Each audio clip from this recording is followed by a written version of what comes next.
Hammaga assalomu alaykum. Yana bir bor o'tkazib yormaymiz. Polshadan video qilyapmiz, murojaat qilyapmiz. O'rtoqlar, Yevropada yurgan aka-ukalar, sizlarga yaxshi yangilik, yaxshi proyekt, mana ko'pchilik so'rayotgan qurilish sohasidagi ishlar.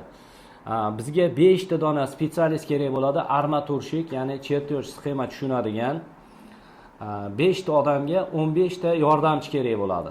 Ya'ni har bitta odamga, bitta chertyoj biladigan odamga 3 ta pomochnik. Yana bittasiga 3 ta pomochnik. Xullas 5 ta spetsialist, 5 ta yordamchi bo'ladi. 15 ta, uzr. Soatiga spetsialistlar uchun 32 zlotdan soatiga armatur to'qish stroykada. Raznarabotchilarga, yordamchilarga 29 zlotdan soatiga. 11 soatdan ish bo'ladi, o'rtoqlar.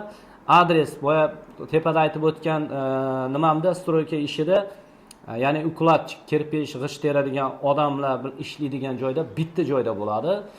Bu armaturshiklar ham bitta stroykada. Adres Grubeshov degan shaharda, Varshavadan 300 km uzoqlikda.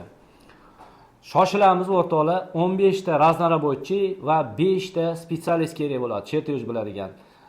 Spetsialist bo'lmagan joyda raznarabotchi ola olmaymiz. Har bitta odamga bitta spetsialist kelsa, 3 ta odam yordamchi olamiz. Ikkinchi spetsialist kelsa, yana 3 ta. Shunga qarab to'g'rilanadi. Aloqaga chiqinglar. Telefon raqamlar +48 bilan 507 793 333. Manzil pastda yozilgan bo'ladi. Ofisimizga kelasiz, bir kunning o'zida oformleniya bo'lib, yo o'sha kuni yo ertasi kuniga chiqib ketasizlar.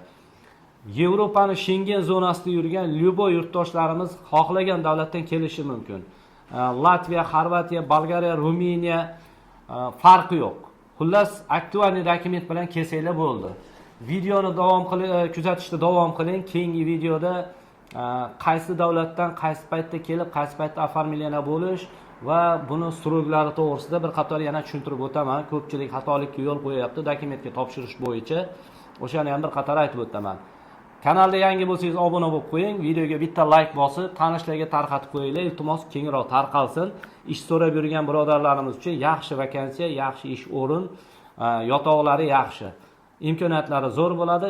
Germaniyadan qolishmaydi oyligi, o'rtoqlar, zo'r oylik chiqadi. Kutib qolamiz.